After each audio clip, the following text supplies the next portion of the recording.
A podium and a prison is each a place, one high and the other low. But in either place, your freedom of choice can be maintained if you so wish. Epictetus. This is something we need to remember.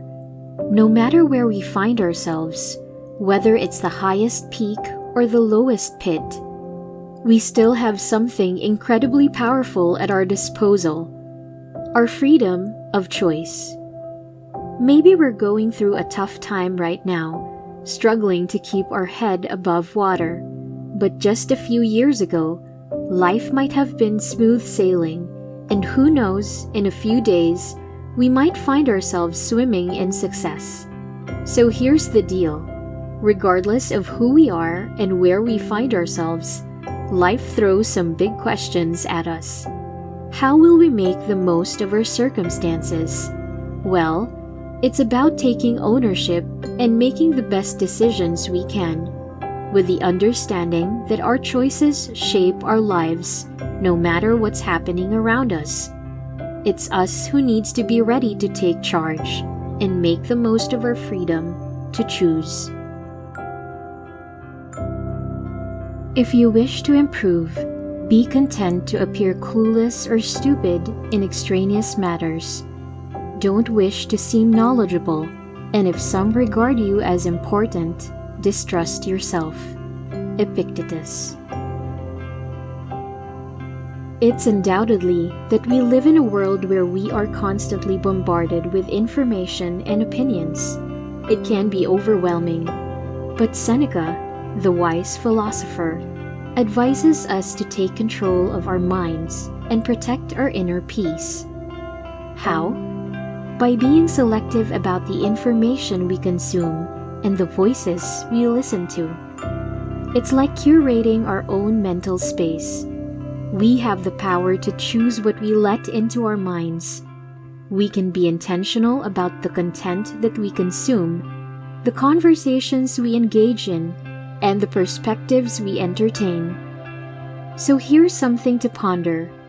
How much time, energy, and brain power would you have if we significantly reduced our media consumption and weren't constantly stirred up by potential crisis? Imagine being more rested, present, and focused on what truly matters. We can step back from the information overload and decide what truly deserves our attention. I will keep a constant watch over myself, and most usefully will put each day up for review. For this is what makes us evil, that none of us looks back upon our lives. We reflect upon only that which we are about to do, and yet our plans for the future descend from the past. Seneca. You see, the beauty of asking ourselves and journaling lies in its personal nature. It becomes a powerful tool for growth and understanding. By keeping our own journal, whether it's a digital one on our computer or a small notebook we carry around, we create a space for self-reflection and self-improvement. Also, as we ask ourselves, what bad habit did I curb today? How have I become a better person? Were my actions just? How can I improve? We venture towards absolute consciousness. Seneca, in his wisdom, encourages us to remember that this practice is a continuous process of learning and evolving. It's not about striving for perfection. Instead, it's about reviewing what we did, what we thought, how we can make improvements step by step, and reflect as we start and end our day. There are 3 areas in which the person who would be wise and good must be trained. The first has to do with desires and aversions, that a person may never miss the mark in desires, nor fall into what repels them. The second has to do with impulses to act and not to act, and more broadly, with duty, that a person may act deliberately for good reasons and not carelessly. The third has to do with freedom from deception and composure and the whole area of judgment, the assent our mind gives to its perceptions. Of these areas, the chief and most urgent is the first, which has to do with the passions, for strong emotions arise only when we fail in our desires and aversions. Epictetus. So let's take a moment to reflect on these areas of training in our own lives. First, we need to think about what we truly want and what we want to avoid. Why is this important?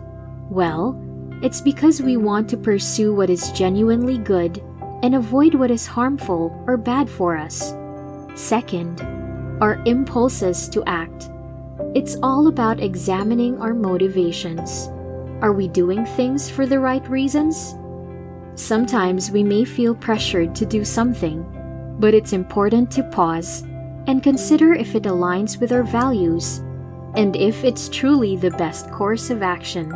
Lastly, we come to judgment. Our ability to see things clearly and make sound decisions comes from our great gift, reason. By using our reasoning abilities, we can evaluate situations objectively and make good choices towards clarity and success. Understand at last that you have something in you more powerful and divine than what causes the bodily passions and pulls you like a mere puppet. What thoughts now occupy my mind? Is it not fear, suspicion, desire, or something like that? Marcus Aurelius. Are we driven by fear, suspicion, and desire? Or are we guided by reason, wisdom, and our deeply held values? Think about the countless distractions that surround us in today's world. We are bombarded with advertisements, social media notifications, and an endless stream of information competing for our attention. It's as if there are invisible strings pulling at our minds, trying to sway our thoughts and actions. Amidst all these forces, philosophy comes to our aid. It encourages us to pay attention, to become aware of the strings that pull our minds, and to regain control over our thoughts and actions. It prompts us to cut the strings of distraction and refocus our attention on what truly matters to us. It is time to reevaluate our values and priorities.